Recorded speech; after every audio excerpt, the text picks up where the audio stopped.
Apa kabar? Apa kabar? Halo, baik, kabar baik. Aduh, glad to see you. Gua nih I'm a fan. Gua dengan konten-konten lo, Bud. Wih, Yes. Gue suka banget dengan terima dengan kasih. konten-kontennya Budi Komalai, guys. Karena buat gue banyak belajar gitu, banyak belajar dari bagaimana dia pola asuhnya kepada anak-anak, gimana dia sebagai ayah dan sebagai suami. Itu bagian dari visi misi kita kebetulan, Bud. Visi misi kita di Parent Talk itu kan kita pingin begitu kita hadir nih gue sadar banget karena background gue tuh dari broken home, jadi gue ngerasain banget bagaimana ketidakhadiran seorang ayah itu dalam perkembangan hidup gue itu, berasa banget gitu. And then hadir Parent Talk. Nah sekarang Parent Talk pingin kenalan sama lu, Bu. Gitu. Sebelum kita mulai karena gue juga belum pernah ngobrol ya sama lu ya, baru ini ya.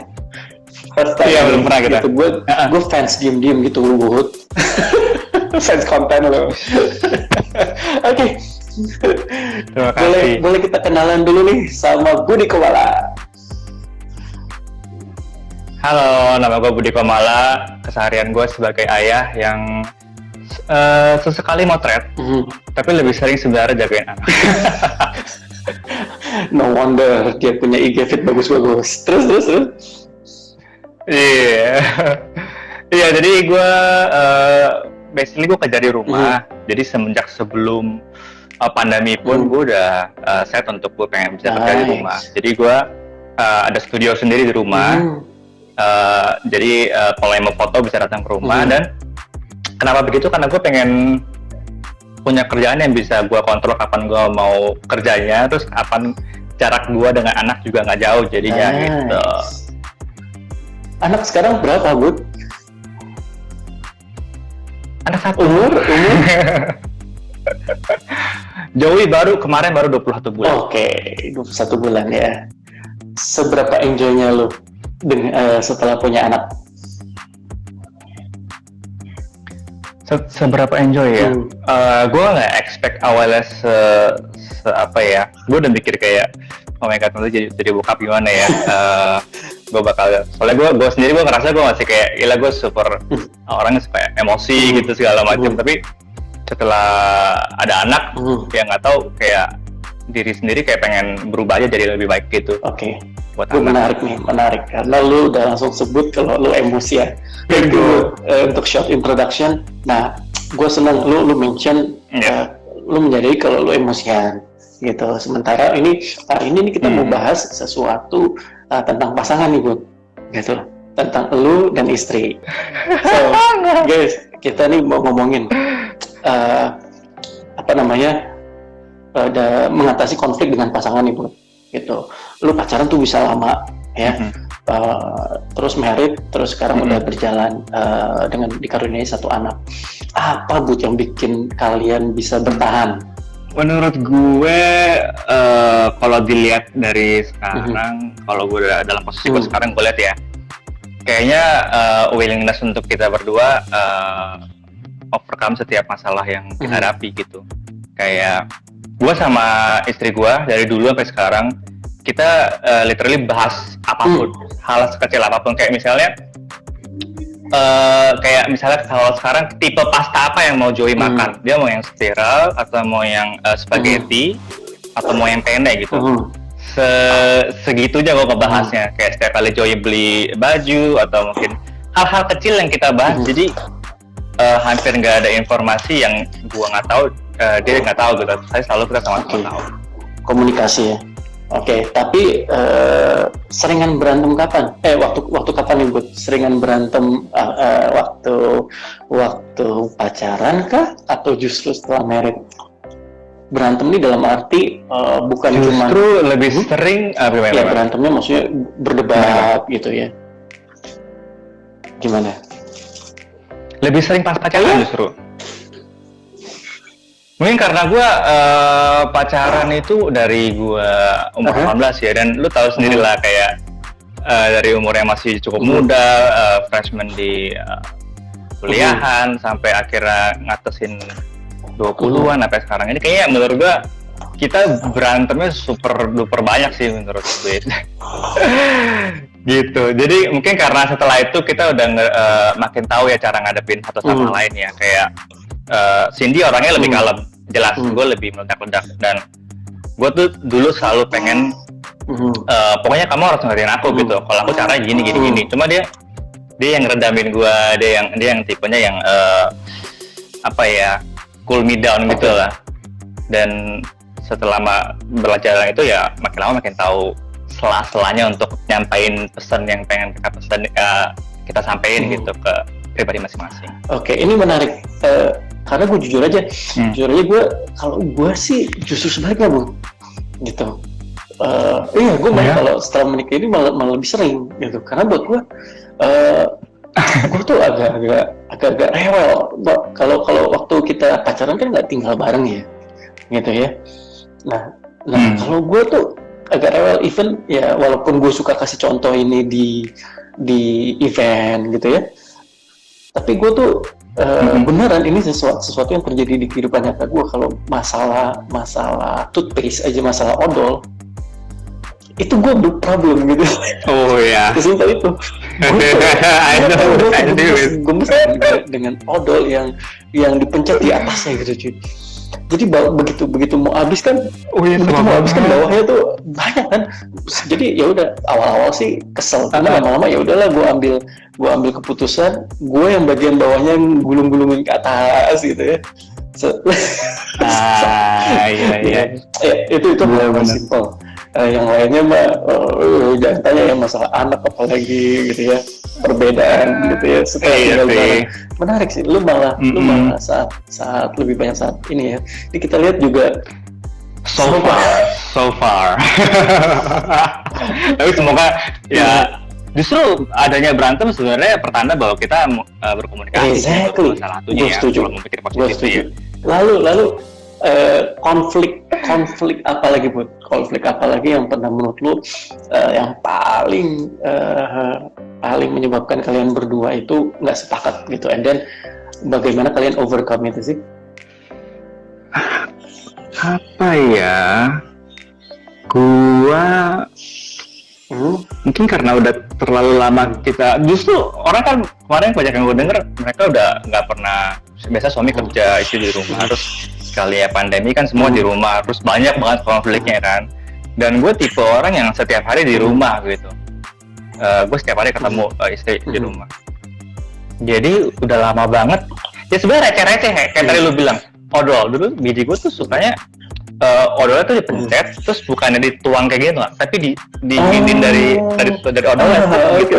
Jadi kan kayak luber-luber gitu kan, sesimpel itu. Terus kayak misalnya kalau cowok suka ya, kalau buang air kecil suka nggak tepat sasaran kan.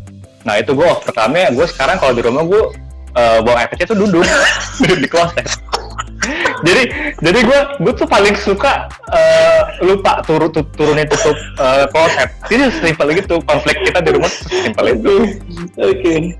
Kayak misalnya gue habis pakai barang, gue suka banget nggak taruh lagi. Jadi kan sebenarnya dari situ bisa memancing yang lain-lain kan. Jadi gue abis ini taruh di mana ya, gitu. Sepele banget sih. Jujur aja, boleh. Gue tuh ada di fase akhirnya menerima aja gitu, karena buat gue at the end harus ada yang ngalamin, ya kan, gitu. Jadi kayak contoh odol yang tadinya gue ngoceh, ya akhirnya ya udahlah, ngapain, akhirnya gue sendiri yang belibet itu dari bawah gitu ya sampai rapi gitu. Terus ada hal-hal yang menurut gue misalnya apa ya, misalnya contohnya juga nih, ini juga masalah sepele sih, masalah bed cover, masalah spray. Kok gue lama-lama kayak OCD gini, masalah spray ya gitu. Gue tuh harus matching sebetulnya, gitu. Harus matching gitu. Jadi warna itu penting di kamar tidur gue, gitu. Bahkan anak gitu ya. Nah kalau kebetulan kalau istri gue kayaknya yang penting nyaman, ya udah gitu, nggak peduli dengan artistiknya kayak apa gitu ya. Kalau gue penting. Tapi at the same time, gue juga nggak bakal ngerjain gitu. At the same time gue cuma bisa request gitu. Gue akan gubek-gubek spray di mana, and then back cover di mana, and then gue yang kerjain, jujur aja nggak bakal sih gue. Nah di fase itu, di yang itu gue akhirnya ya udahlah, gue terima aja gitu. Bener nggak sih menurut gue? Kalau bapak-bapak nonton ini juga, menurut gue nih dua pihak sih. Kita begitu masuk rumah tangga, masalah ngalah ini jangan dipikir kalah sih. Ya nggak sih, Bud? Emang harus ada kesadaran dari kita yang udahlah gue yang ngalah. Kalau lu gimana? Kalau gue pernah nonton video, ini salah satu respon dari anak umur 11 tahun. Waktu ditanyain marriage itu apa sih? Jadi sesimpel, misalnya dinner hari ini gue pengen burger sama kentang, tapi istri gue pengennya kue tiaw. Jadi ngalah itu bukan kayak setiap kali dia mau apa kita ikutin, tapi lebih kayak gini. Oke, hari ini kita makan kue tiaw, tapi besok kita makannya burger sama kentang ya. Jadi ngalahnya tuh bukan kayak gue selalu ikutin apa yang dia mau, cuma kayak misalnya kalau gue hari ini ikutin lo, besok lo ikutin gue. Jadi istilahnya balance, adil gitu tuh nggak sih? Bukan kayak dia mau apa gue ikut, dia mau apa gue ikut. Gitu. Tapi lama-lama ketika akan berantem selalu gini, aku selalu turutin kata-kata kamu ini doang nggak mau turutin. Nah itu kayak lo harus tahu mengalah itu bukan sesuatu yang benar-benar, kalau bisa lihat bukan sesuatu yang baik banget ya. Jadi kayak menurut gue pernikahan tuh kayak gitu, kompromi kayak hari ini mau apa, aku turutin, besok lu turutin gue gitu. Pernikahan itu kompromi. Gue punya prinsip nih. Gue sih kalau sampai konflik, buat gue lebih baik dihadapin gitu, nggak diam-diaman. Kalau buat gue diam-diaman tuh ngeri gitu. What do you think? Kalau bisa hari itu selesai. Gue adalah orang yang gue adalah orang yang tipe pokoknya kalau gue kesel gue diem. Semuanya jadi bad vibe, jadi auranya kayak suasana rumah kayak jadi jelek gitu. Kalau istri gue, dia tipe yang kalau berantem apapun itu nggak boleh lewat setelah kita tidur. Jadi sebelum tidur harus sudah beres. Itu sejak pacaran kayak gitu. Dan itu nggak bener-bener gua ambil sejak pacaran gitu. Kayak gua pasti selalu jadinya bete. Jadi bete besokannya bete. Cuma mungkin karena kita udah lama juga ya berhubungannya. Jadi gua makin lama makin nyadar iya benar juga ya. Pokoknya berantem apapun kita nggak boleh lewat. Jadi pokoknya tidur udah harus sudah beres. Jadi besok kita mulai hari yang baru, kita udah nggak ada berantem ngambek-ngambekan lagi. Gitu. Ya, menurut lo, baik. Hal-hal apa aja yang harus kita hindarin saat konflik dari sisi kita nih bapak-bapak? Konflik dengan pasangan. Intonasi. Oke, nice. Intonasi. Terus? Karena menurut gua kadang yang salah tuh bukan pesannya, yang salah intonasinya. Karena menurut gue kadang kita sebagai bapak kan pastinya kadang suka lebih naik darah kan ya, lebih cepat panas gitu karena laki-laki kan gitu. Kayak menurut gue kadang kalau lu mau gitu langsung kayak mau meledak gitu, kayak lu mesti diem dulu, lu tarik napas gitu kan, tarik napas dulu aja gitu. Atau kadang mungkin sebelum lu konfrontasi ini ke istri lu diem di satu kamar dulu atau di mana ruang terpisah, lu mikirin dulu kadang-kadang, atau mungkin lu ketik dulu kata-kata yang lu mau sampaikan, terus lu baca kata-kata itu pantas nggak lu ngomong ke istri lu. Kadang kan orang suka nggak gitu ya, karena suka cowok gitu ngomong banget, baru habis tuh mikir iya enak kayak, cuma kalau mau minta maaf gengsi gitu. Kayak menurut gua sih pertama yang harus lu perhatiin ya intonasi. Karena menurut gue itu yang salah satu penyebab ini ya. Kadang kalau ngomongnya kamu kok teriak-teriak, nah jadi dibahas teriak-teriaknya, masalahnya nggak dibahas gitu. Kadang soal gitu sih menurut gue hal yang paling penting. Lanjut. Yang kedua menurut lo apa yang harus kita hindari dari sisi kita sebagai suami? Tips dari lo? Ketika lo bisa menjaga intonasi, yang kedua yang mungkin salah itu ya lu ketik ya, atau mungkin lu mikirin dulu gitu. Yang kedua sih itu yang gue bilang itu ketik, atau mungkin lu mikirin dulu. Kalau yang ketiga itu, gue nggak pernah benar-benar pikir step by step sih kayak gini. Paling gue apa ya? Gue benar-benar pikirin sih apa yang gue pengen ngomong, karena gue nggak mau jadinya. Mungkin kita ngerasa kita benar gitu, tapi istri kan juga punya pendapat lain kan.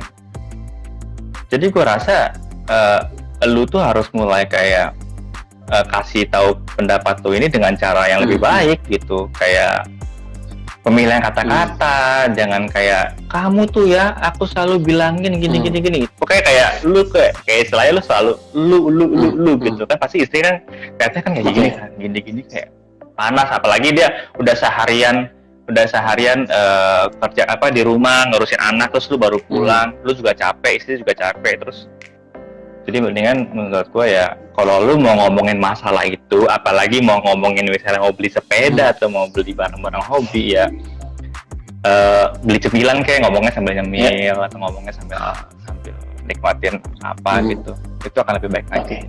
Thank you. Intonasi, ya kita pikirin dulu, kita ketik, habis itu pemilihan kata-kata, nggak blaming, ya Bud ya. Saran gue sih juga kalau boleh nambahin dari Budi tadi, guys.